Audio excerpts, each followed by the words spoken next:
নির্বাচন নির্বাচন নির্বাচন এতদিন যাবৎ গত ১৫ বছর যাবৎ সোশ্যাল মিডিয়াতে আমরা দেখছিলাম যে বিএনপি জামায়াত পাশাপাশি অন্য যে দলগুলো আছেন যারা আওয়ামী বিরোধী শক্তি রাজনৈতিক দল হিসাবে তারা মোটামুটি সবাই একজোট হয়ে ফেসবুকে নানান ধরনের অ্যাক্টিভিটিস চালিয়েছেন আওয়ামী লীগ সরকারের বিরুদ্ধে। পাশাপাশি যে বৈষম্য বিরোধী আন্দোলন হয়েছে সেখানেও কিন্তু সরব উপস্থিতি ছিল প্রত্যেকটা দলেরই রাজনৈতিক কর্মীদের। এখন দিন শেষে যখন আওয়ামী লীগ সরকারের পতন হয়েই গেল, এখন পালাবদলের প্রশ্নে সামনে আসছে কে যাচ্ছে রাষ্ট্র ক্ষমতায়। আগামী শনিবারের আগে একটা চাঞ্চল্যকর অবস্থান তৈরি হয়েছে সোশ্যাল মিডিয়া প্ল্যাটফর্ম। আচ্ছা, একটা কমেন্ট আমার একটু করেন তো, আমার ইউটিউব চ্যানেলে বা ফেসবুকে এতদিন যাবৎ যারা সাবস্ক্রাইব করে বসে আছেন এদের মধ্যে কি আসলে সবাই জামায়াতের লোক নাকি বিএনপির লোকও এখন যারা কমেন্ট করতেছেন যে ভাই আমি বিএনপির বাট আমি চাই জামাত আসুক, এই বিষয়টা আমার একটু কনফিউশন তৈরি হচ্ছে। গত 2 দিন যাবৎ আমি যে 2টা ভিডিও দিয়েছি, পাশাপাশি পিনাকি দাদা তিনি যে ভিডিওগুলো দিয়েছেন সেইখানে কমেন্ট সেকশনে ঢুকলে মনে হচ্ছে যে সোশ্যাল মিডিয়াতে যেই পরিমাণ জামাতের সরব উপস্থিতি, আসলে মাঠ পর্যায়ে এই পরিমাণ জামাতের ভোটার কি আসলে আছে? যদি থাকে তাহলে বিএনপির জন্য আসলে দুঃসংবাদ হতে যাচ্ছে। দেখেন যে রাজাকার ইস্যুতে শেখ হাসিনার পতন হয়েছে, ওই শব্দটাকে একটু পরিবর্তিত রূপে মির্জা ফখরুল ইসলাম বললেন যে জামাত নামটা নেন নাই যে স্বাধীনতা বিরোধী শক্তিদেরকে সমর্থন করা যাবে না। এর পাশাপাশি নির্বাচন ইস্যুতে যেই প্ল্যাটফর্মটা তৈরি হয়েছে, প্রশ্ন হচ্ছে যে আগামী দিনে সুষ্ঠু নির্বাচন হলে রাষ্ট্র ক্ষমতায় কে যাবে? প্রেডিকশন বলছে, আমরা সোশ্যাল মিডিয়া প্ল্যাটফর্মের প্রেডিকশন যদি দেখি, আপনি যতগুলা প্ল্যাটফর্ম আছে, বিভিন্ন পোস্ট আছে নিউজ পত্রিকার, তারপর হচ্ছে যারা আমরা কন্টেন্ট ক্রিয়েট করি বা ইউটিউবে আমরা ভিডিও আপলোড করি, কমেন্ট সেকশন সম্পূর্ণ জামাতে ভরপুর।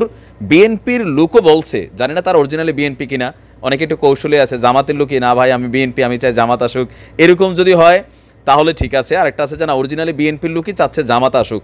তো এই প্রেডিকশন কিন্তু একটা কি বলা হয় যে লক্ষণ দেখা দিচ্ছে যে রাষ্ট্র ক্ষমতায় কি জামাত আসবে কিনা। এখন আসুন তুলনামূলক আমি একটু ক্যালকুলেশন করি যে জামাত নাকি বিএনপি আসলে কারা রাষ্ট্র ক্ষমতাকে ভালোভাবে পরিচালনা করতে পারে বা করবে। প্রশ্ন হচ্ছে যে যদি আপনি সংখ্যাগরিষ্ঠতার দিক থেকে ক্যালকুলেশন করেন, আওয়ামী লীগ বিএনপি তাদের সমর্থন সবচেয়ে বেশি। মাঠে আপনি কর্মী দেখতেছেন না, ডাজন্ট ফ্যাক্ট, কিন্তু তাদের সমর্থন বেশি। এরপরে ছিল জামাতের সমর্থন। কিন্তু গত 15 বছরে আজকের দিনে এসে মনে হচ্ছে প্রেক্ষাপট বদলাই গেছে। আই ডোন্ট নো প্রেক্ষাপট কি বদলাই গেছে কিনা। তবে আমরা যদি বাংলাদেশের ইতিহাসকে ক্যালকুলেশন করি, স্বাধীনতা পরবর্তী সময়ে যখন এই সরকারগুলো ক্ষমতায় আসছে, আওয়ামী লীগ বিএনপি প্রত্যেকটা দলই, আমাদের যে দলগুলো আছে 100তে 99 ভাগ নেতা, এবং কি আমরা যারা এখানে দলগুলোর বিভিন্ন পার্ট আছে, যুবলীগ যুবদল, ছাত্রলীগ ছাত্রদল, হ্যাঁ মানে এই যে বিভিন্ন নেতারা সহ বাকি যে পার্ট আছে, এখানে ম্যাক্সিমামই দেখা গেছে আমরা মোটামুটি দুর্নীতিগ্রস্ত। ইভেন ক্ষমতার অপব্যবহার, চাঁদাবাজি, বিভিন্ন জায়গায় টোল আদায়, কলেজ ক্যাম্পাসে মানে কি বলে যে অস্থির রাজনীতি, এরকম অনেক কিছু দেখেছি। যেই তুলনায় জামাতের এই জিনিসটা একটু কম, এটা কিন্তু সত্য।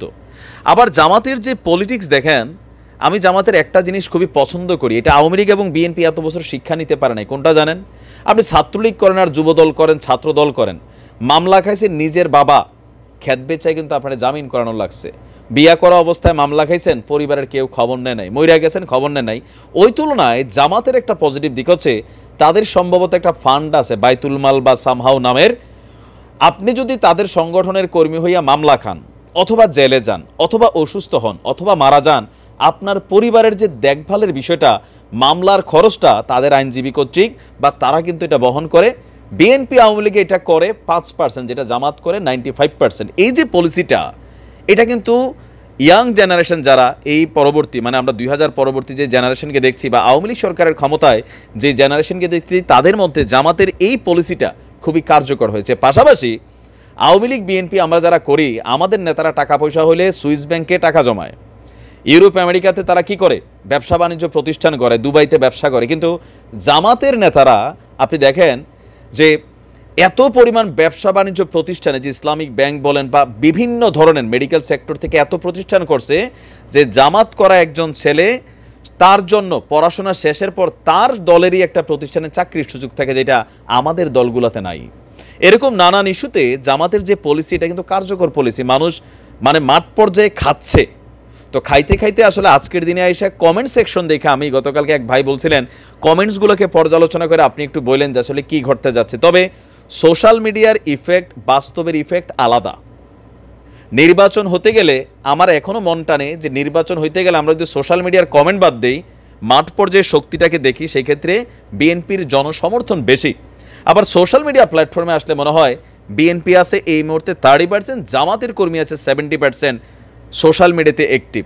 তবে এদের মধ্যে ম্যাক্সিমামই দেশের বাহিরে বসে আমাদেরকে দেখতেছেন, বাট যারা দেশে ভোট দিবেন, যারা ভোটার, তাদের উপস্থিতিটা আসলে পরিসংখ্যানের দিক থেকে জামাত তুলনামূলক পিছিয়ে, কিন্তু এইবারের পরিস্থিতিটা ভিন্ন কিছু কিন্তু ঘটতেও পারে। আমার কাছে যতটুকু মনে হচ্ছে 50-50, কারণ এবার তো নির্বাচন হবে জামাত এবং বিএনপির মধ্যেই, বিএনপি এবং জামাতের মধ্যে কে ক্ষমতায় যাবে।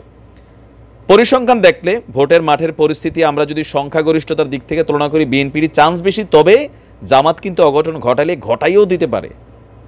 অনেকে বলছেন যে জামাত এবার ক্ষমতায় যাবে, এটা 100%, তবে এটা 100% বলার সুযোগ নাই। আমরা কমেন্টের দিকে তাকাইলে মনে হইতেছে এটা 80% বা 70% চান্স আছে।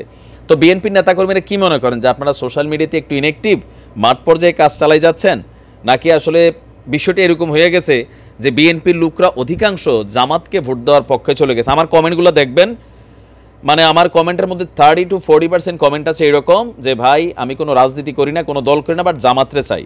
ভাই আমি বিএনপি করি কিন্তু আমার দলও ভালো না, আমি জামাতরে চাই। এখন এই কমেন্টগুলো যদি রিয়েল হয় তাহলে তাদেরও কিন্তু পরিবার বাংলাদেশে আছে, আবার নির্বাচনের সময় তারা দেশেও যাইতে পারে। এই পরিসংখ্যানটাকে আমরা ক্যালকুলেশন করলে সেক্ষেত্রে কিন্তু জামাতই ক্ষমতায় যাচ্ছে, বিএনপি বিরোধী দল হচ্ছে।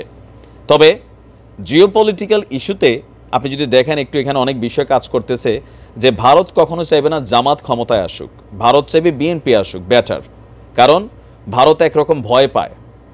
তো এখানে অনেক কিছু আসবে, নির্বাচনের আগে অনেক প্রভাব নানান কিছু দেখব। তো আপনি আসলে কি মনে করছেন? আবার ধরেন আওয়ামী লীগের একটা ভোট আছে, এখন আওয়ামী লীগের এই পরিবারগুলো যদি ভোট দেয়, তাদের ভোট ব্যাংকটা কিন্তু কম না, প্রায় নিয়ার অ্যাবাউট 40%, 35-40% আওয়ামী লীগের ভোট আছে। ধরে নিলাম যে 10% আওয়ামী লীগ ভোট দিল না, 25% লোক আছে ভোট দিবে। সেই ভোটটা যদি আমরা কাস্টিং হিসাব করি, তো সেই ক্ষেত্রে জামাতরে দিবে নাকি বিএনপির দিবে? তুলনামূলক আপনার কি চিন্তা? আমার মনে হয় যে এই ভোটটা বেসিক্যালি জামাত পাবে, বিএনপি পাবে না।